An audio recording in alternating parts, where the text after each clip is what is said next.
Cut Limited. Today I'm in the heart of Royal Leamington Spa where we are going to see Mike Brewer and his studio workshop. Today is the first day of the transformation and I am so excited to see it begin.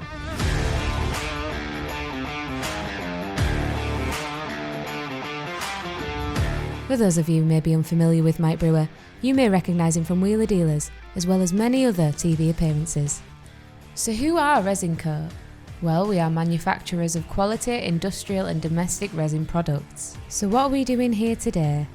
So I wanted a professional workshop that looks the part, feels the part, it's got all the professional equipment in it, something that people can use, and the space is going to be opened up so the whole car community, somebody can come and rent this space just for the day if they wanted to, or they could be here for a week, and all the proceeds are going to go to charities. Oh, that's wonderful. What charities are they? Okay, so I've got two charities that I'm the patron of. One of them is called Seesaw.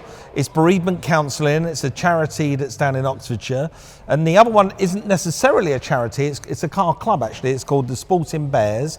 But they raise thousands upon thousands each year, and then they give that money to children's charities.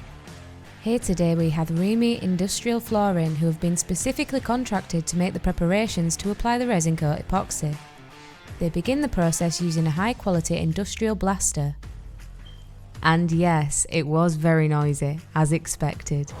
People wonder why we add shot blasting as well as grinding to a space like this. It is because it is a little bit more efficient in making sure that we have no pinholing happening. Now, pinholing is when you get the concrete, because it is quite porous, it creates bacteria traps, and we don't want any of that just due to health and safety.